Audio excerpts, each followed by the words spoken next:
Assalamualaikum warahmatullahi wabarakatuh. Ini bab pertama di kelas 10 ya. Saya akan menjelaskan tentang farmakognosi dan tanaman obat atau yang kita sebut nanti ke depan sampai kalian kelas 3 kalau bilang tanaman obat itu simplisia. Jadi kalau nanti saya bilang simplisia, nanti kalian juga sudah harus paham bahwa itu adalah tanaman obat. Nanti kita juga akan belajar apa itu simplisia. Oke. Yang pertama yang harus kita pelajari itu farmakognosinya sendiri ya. Jadi di sini itu farmakognosi itu berasal dari bahasa Yunani. Dari kata-kata farmakon yang artinya obat dan gnosis yang artinya pengetahuan. Jadi kalau misalkan digabungkan itu Jadi, kalau digabungkan, farmakognosi itu merupakan pengetahuan tentang obat-obatan alamiah ya. Di garis bawahi kita mempelajari tentang obat-obatan alamiah. Kalau nanti yang obat-obat kimia, kita akan mempelajarinya di farmakologi. Nanti kalian dapatkan di kelas 2 atau di kelas 11 dan di kelas 12. Oke, jadi kalau kita tarik kesimpulannya, farmakognosi itu merupakan pengetahuan tentang obat karena alamiah ya. Jadi khususnya dari nabati, hewani, dan mineral ya. Nabati itu tumbuhan, hewan berarti dari hewan, mineral itu berarti dari bahan alam. Bahan-bahan alam mineral tuh kayak kalium, natrium, kemudian kalau misalkan di sini karena alamiah ada vaselin, kemudian kalian tahu vaselin, mungkin kalian pernah pakai juga, bukan hand body ya, vaselin yang buat pelembab bibir itu. Nah, itu merupakan mineral. Kemudian di sini ada yang paling terkenal itu farmakognosi menurut Flückiger yang artinya pengetahuan tentang berbagai macam cabang ilmu pengetahuan untuk memperoleh hal-hal yang perlu diketahui tentang obat ya. Jadi farmakognosi itu ilmu yang mempelajari obat yang berasal dari alam. Nah, tadi kan Flückiger menyebutkan dia itu pengetahuan tentang berbagai macam cabang ilmu. Nah, cabang ilmu apa saja? Ada biologi, kemudian kimia, biokimia, kemudian fisika juga, farmakologi, budidaya, dan cara pembuatan sediaan, serta aspek ekonominya. Ini menurut Flückiger, jadi lebih lengkap. Dia mempelajari tentang obat-obat alamiah yang mencakup berbagai aspek ya, membahas tentang aspek-aspek yang ada di bawah ini semuanya. Jadi kompleks ya farmakognosi. Saya akan menjelaskan tentang sedikit sejarah tentang farmakognosi. Jadi pada tahun kurang lebih 2500 sebelum Masehi itu ada simplisia seperti kulit delima, opium, kemudian ada adas manis, madu, ragi, dan minyak jarak. Ini tuh simplisia, tahu ya kalau kulit delima ya, kalau opium itu dari Papaver somniferum. Opium itu atau opioid yang biasa kita kenal opioid itu tuh yang semacam itu obat narkotik ya, narkotika dari tumbuhan. Dia masuk ke dalam narkotika, psikotropika, dan zat adiktif untuk opium. Kemudian nanti ada manis ada, kalian juga nanti akan menghafalkan. Madu tahu ya, ragi sama minyak jarak. Nah itu sudah ada berbagai simplisia sederhana dari tanaman, tapi belum nyampe ke ditemukan atau kita simpulkan kalau itu dinamakan farmakognosi belum. Nah, pada tahun 1466 sebelum Masehi di Yunani ada seorang tabib yang namanya Hippocrates. Dia itu mengenalkan kayu manis, kemudian hyoscyaminna, gentiana, kelemba, gom Arab, dan bunga kantil itu untuk pengobatan. Ya, jadi Hippocrates ini adalah seorang dokter atau yang pada zaman dahulu disebut dengan tabib. Dia itu mengenalkan obat-obatan yang dari bahan alamiah atau dari tumbuh-tumbuhan ataupun dari hewan dan lain-lainnya.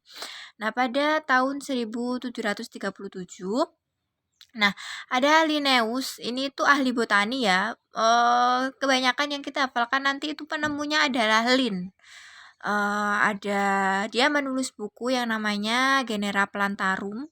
Nah, ini tuh isinya tentang pedoman sistematika botani. Jadi, botani itu ilmu yang mempelajari tentang tumbuh-tumbuhan, sistematikanya. Misalkan contohnya daun hmm, jambu biji. Nah, itu dia itu ikut keluarga siapa, ada spesies kingdomnya itu ikut siapa, itu masuk ke sistematika.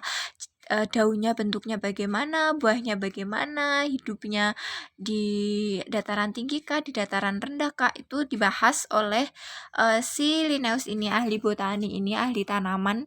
Ahli botani itu artinya ahli tanaman dari Swedia, di dalam bukunya yang berjudul Genera Plantarum.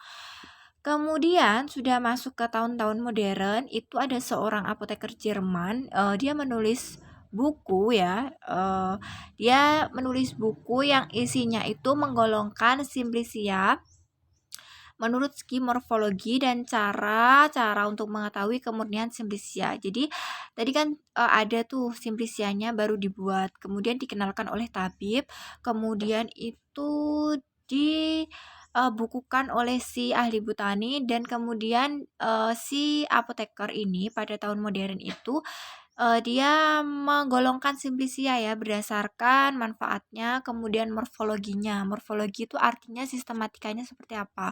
Jadi daunnya bagaimana ya seperti saya jelaskan sebelumnya. Kemudian buahnya bagaimana, akarnya bagaimana, dia ikut kingdom atau kerajaan apa. Mungkin kalian di biologi dulu SMP kan sudah belajar ya, ada kingdom, genus, spesies dan lain-lainnya itu, dan cara untuk mengetahui kemurnian Simplicia. Nah, kalau yang sekarang yang lebih modern lagi, yang di era sekarang, tidak hanya tentang bagaimana si kalau dulu kan tahu obat misalkan daun jambu biji untuk diare. Nah, kalau sekarang itu sudah ke tahap-tahap yang lebih kompleks, artinya dimulai dari isolasi. Kalau dulu kan kita hanya pakai mungkin daun jambu biji diseduh atau enggak direbus. Nah, sekarang enggak, kita isolasi. Isolasi itu artinya diambil zat-zat yang berkhasiat di dalam daun jambu biji itu, sehingga nanti bisa diekstrak atau diambil bagian yang kita perlukan saja dan dijadikan obat. Nah, sekarang farmakognosi lebih ke sana, mengekstrak beberapa atau mengisolasi beberapa tumbuhan atau hewan untuk dijadikan obat yang lebih modern seperti itu. Sekaligus diidentifikasi misalkan daun mengkudu atau buah mengkudu terdiri dari senyawa apa saja, itu kita identifikasi dengan teknik-teknik kromatografi atau yang lainnya. Nanti kromatografi itu akan dibahas di kimia atau kimia farmasi, seperti itu tekniknya. Jadi pokoknya intinya sekarang lebih modern lagi. Kalau dulu memang kan cuma dikenal, oh si tanaman A untuk obat A, si tanaman B untuk obat B. Kan digunakan semua tanamannya. Kalau sekarang enggak, sekarang itu diisolasi bagian, misalkan dalam tanaman A terdapat zat D, E, F. Nah, yang D itu untuk migrain, misalkan yang E untuk sakit kepala, mungkin yang E mungkin untuk sakit kepala, yang F mungkin untuk sakit perut, itu beda-beda. Nah, jadi itu kita isolasi satu-satu sehingga nanti bisa jadi obat atau lebih modern yang enggak jadul-jadul banget. Sekarang sudah modern walaupun basisnya obat tradisional seperti itu. Nah, sebelum masuk lebih dalam ke ini bagaimana penamaan Simplicia, kita masuk ke beberapa definisi tentang obat ya. Ada yang namanya obat. Jadi obat itu suatu bahan atau perpaduan bahan yang digunakan dalam menetapkan diagnosa. Diagnosa itu artinya apa penyakitnya pasien tuh apa, penegakan diagnosa. Jadi kita tarik kesimpulan, bukan kita yang menarik diagnosa. Yang menarik diagnosa itu adalah dokter ya.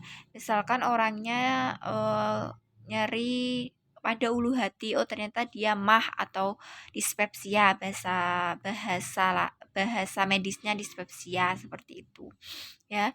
Jadi kalau saya ngomong bahasa medis atau bahasa Latin, kalian ya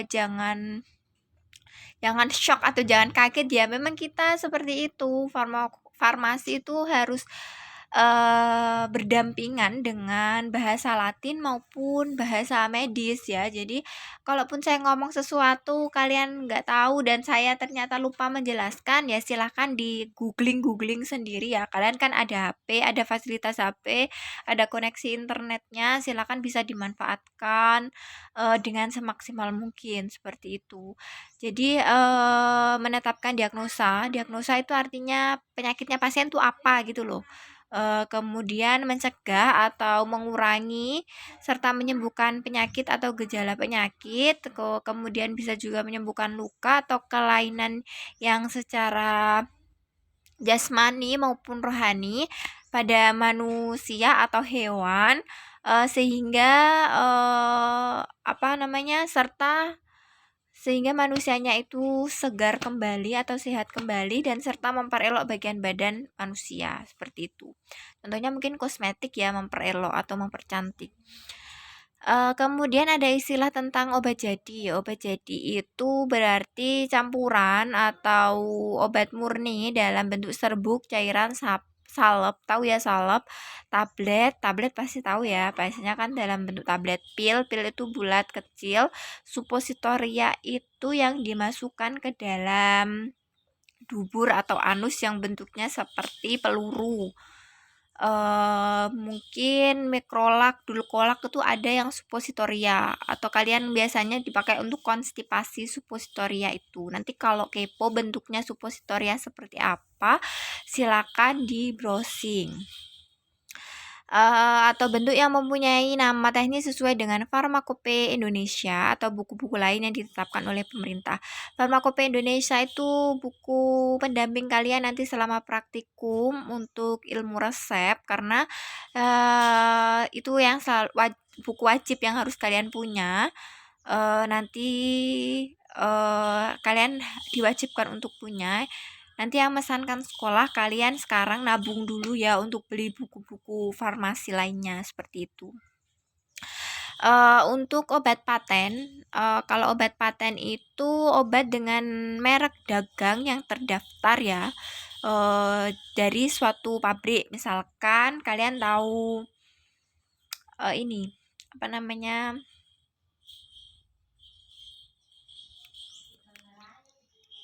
Entrostop ya, Entrostop, kemudian Panadol, contohnya yang gampang Panadol deh.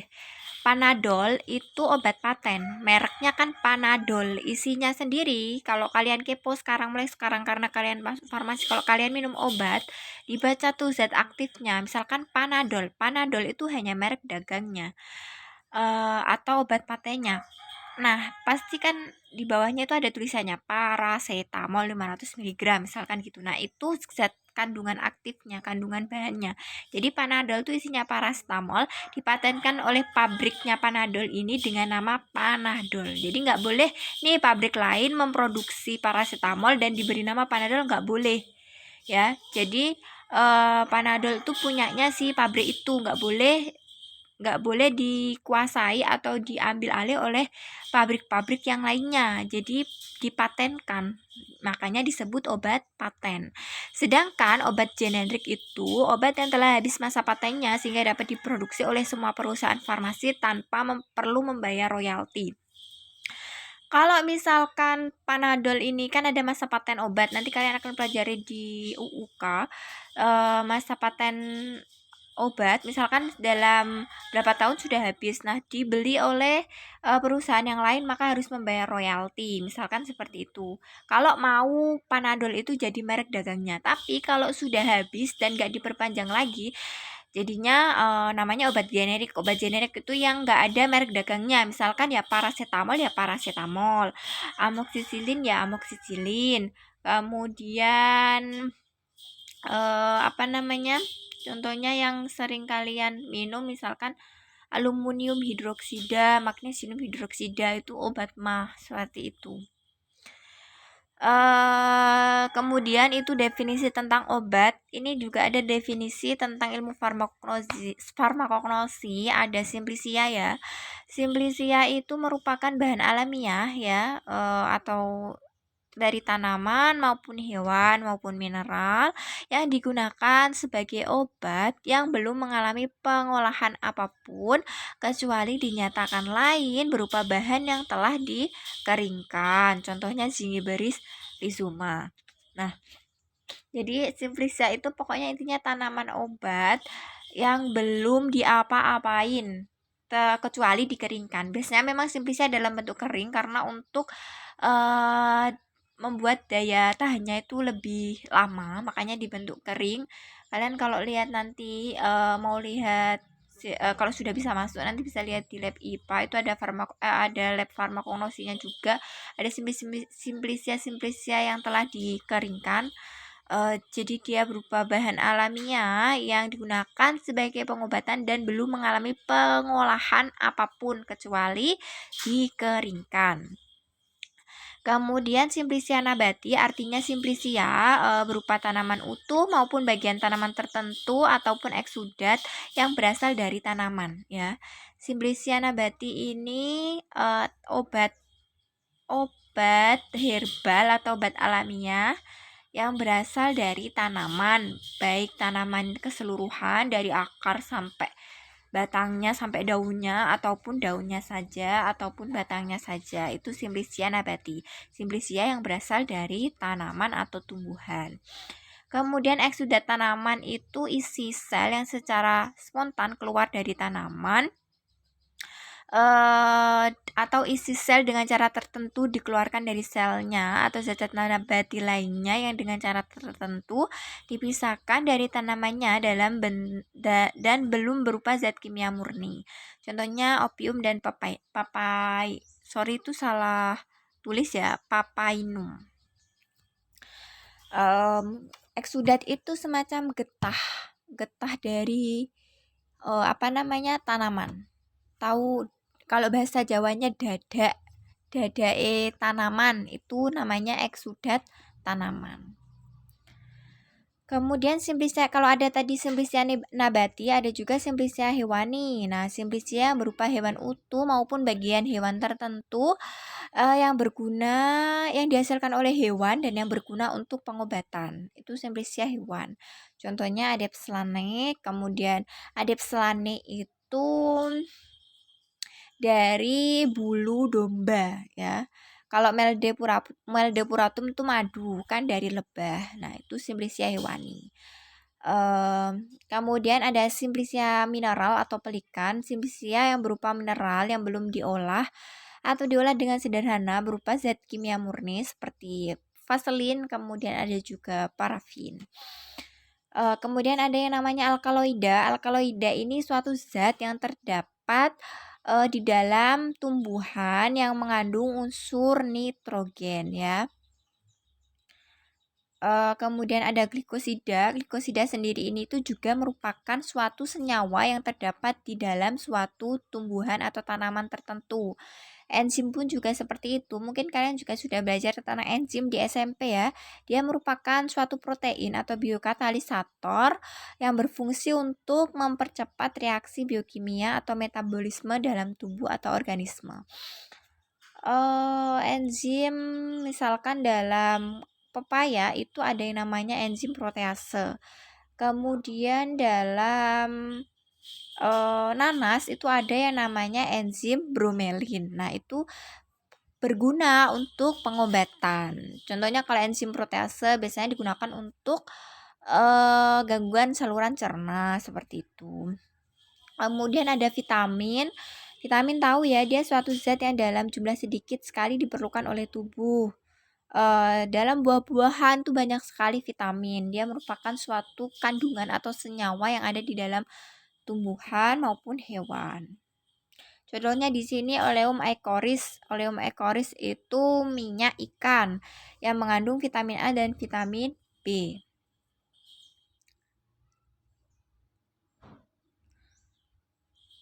Untuk tata nama, ada tata nama tanaman dulu ya. Saya jelaskan tentang tata nama tanaman. Nanti ada juga tata nama simplicia. Tata nama tanaman ini terdiri dari genus, kemudian disusul dengan spesies. plus singkatan nama ahli botaninya atau yang memberi nama si tanaman itu atau yang disebut ahli botani. Dan itu wajib ditulis dengan huruf miring. Ini ketentuan wajib ya, harus ditulis miring. Kalau kalian pakai komputer atau diketik pakai laptop itu kan kita bisa memiringkan tulisan ya, bisa memiringkan tulisan. Kalau misalkan ujian tulis tangan itu bisa diantisipasi dengan digaris bawah, pakai garis bawah di bawahnya. Kalau nggak ditulis miring, masa kalian mau nulis miring kalau paper? Kalau bisa ya nggak apa-apa, tapi kalau ditulis miring itu kan susah kalau tulis tangan, kan jadinya aneh. Kalau pakai komputer itu kan enak, ada yang bisa untuk memiringkan tulisan. Kalau kalian nanti ujian dan tulis tangan, saya dulu nulis nama tanaman ya di garis bawahi aja. Contohnya seperti ini biar enggak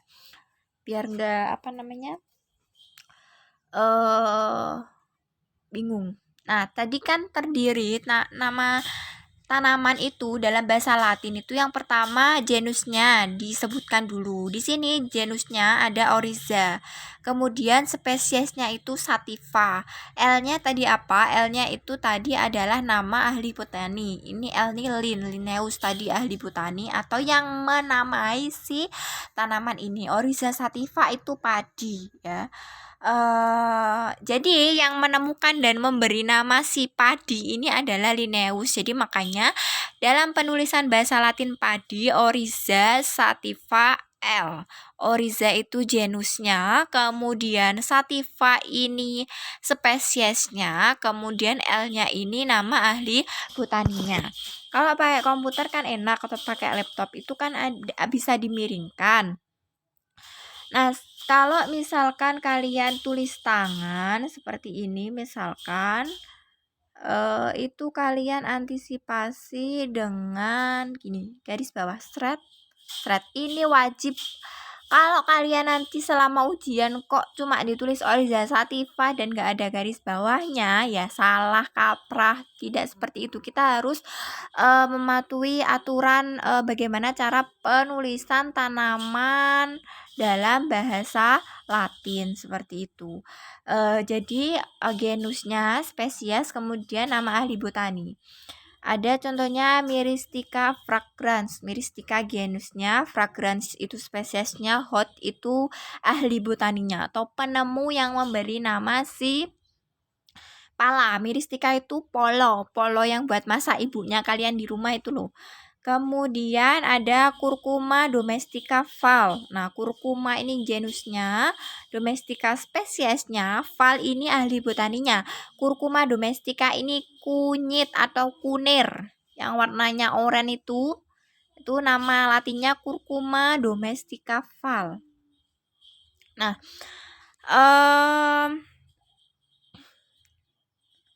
kemudian jika nama Latin lebih dari 2 suku kata misalkan, tapi mayoritas 2 kata ya, kayak Oryza sativa, Myristica fragrans, Curcuma domestica, tapi ada juga yang lebih dari 3 kata, contohnya Strychnos nucvomica. Itu harus dipisah dengan tanda strip ya, harus dipisah dengan tanda strip. Strychnos nucvomica itu biji strih nih. Kemudian ada Hibiscus rosa sinensis. Nah, kan 3 nih. Itu harus ada penghubungnya. Tanda strip itu Hibiscus rosa sinensis ini kembang sepatu. Nah, apa bisa 2 tanaman itu memiliki nama yang sama? Bisa juga. Kalau morfologinya itu cocok, artinya daunnya sama, hampir mirip lah, buahnya hampir mirip. Dan itu ahli botani itu kadang karena memang harus menamai banyak tanaman ya, jadi kalaupun sama itu nggak apa-apa, tapi jarang banget sama. Itu hanya beberapa yang memiliki kecocokan secara morfologis, daunnya hampir mirip, batangnya hampir mirip, buahnya hampir mirip, seperti itu. Nggak apa-apa kalau dinamain sama. Ada satu lagi ya tentang penulisan ini,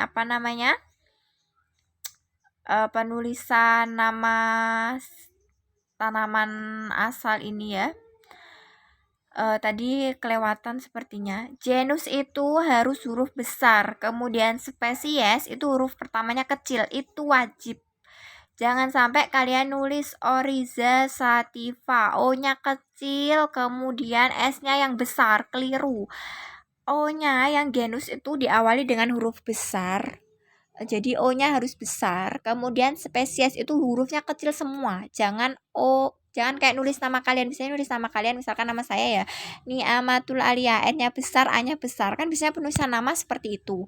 Kalau nama Latin enggak, Oryza, genusnya aja yang besar, huruf pertamanya saja, O-nya yang besar. Kemudian spesiesnya, S-nya itu kecil, kecil semua untuk spesiesnya. Kayak gini, M-nya kan besar, kemudian M-nya besar ya, ini F-nya kecil. Nah, itu kewajiban. Nggak asal-asalan nulis. Kalian mungkin lagi capek, M-nya kecil, F-nya besar atau enggak kecil semua. Itu salah. Aturannya tidak seperti itu. Genusnya huruf pertamanya besar, kemudian spesiesnya hurufnya kecil semua. Jangan ada yang besar. Kemudian nama ahli botannya besar. Nah, kalau untuk nama ahli botani tidak disertakan tidak masalah, tidak menjadi suatu kewajiban. Misalkan kalian cuma nulis Oryza sativa nggak apa-apa. Lebih lengkap lagi Oryza sativa L juga nggak masalah. Tapi biasanya nama ahli botani itu kadang dipakai, kadang enggak, seperti itu. Ya kayak ini ya, kurkuma domestica C-nya besar, D-nya kecil, seperti itu. Nggak boleh asal-asalan, itu sudah ketetapan, nggak boleh diganggu gugat, harus miring atau digaris bawahi. Nah, sekarang untuk kali ini untuk penamaan nama Simplicia kita lanjutkan di pertemuan selanjutnya. Kalau daring ya kita nanti saya usahakan kita Google Meeting supaya ada interaksi interaktif ya, supaya kita bisa berinteraksi. Kalau tatap muka, semoga segera bisa tatap muka, ya kita tatap muka seperti itu. Jadi tugasnya saya pasti selalu memberi tugas ya, supaya tahu kalau kalian tuh memang mendengarkan apa yang saya jelaskan. Ini bisa ditulis di buku ya, bukunya nanti buku tulis biasa. Nanti kalau masih ya bisa dilanjutkan untuk kelas 2 maupun kelas 3 seperti itu ya. Jadi apa namanya, tugasnya kalian cari tanaman di sekelilingnya kalian, dicari nama latinnya, di browsing. Misalkan di dekat rumah kalian ada mengkudu. Nah, tanaman asal dari mengkudu, nama latinnya pohon mengkudu itu apa? Morinda citrifolia, misalkan gitu ya. Itu nanti kalian nulisnya juga harus sesuai dengan aturan yang sudah saya jelaskan ini.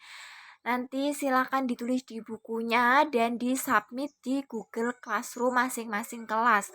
Kalau F1 ya F1, kalau F2 ya F2, seperti itu. Jadi jangan campur-campur, jangan juga di luar. Kalau di luar nggak mungkin saya nilai. Jangan juga di WA, nggak akan saya nilai. Jadi kalau saya suruh di Google Classroom ya di Google Classroom, kalau saya suruh upload YouTube ya di YouTube. Jangan sampai saya suruh di YouTube kalian nguploadnya di Google Drive, nggak akan saya nilai. Kalian nggak kosong nilainya ya nggak masalah, soalnya kalian tidak berdasarkan aturan yang saya buat. Saya suruh di Google Classroom ya dibuat di Google Classroom.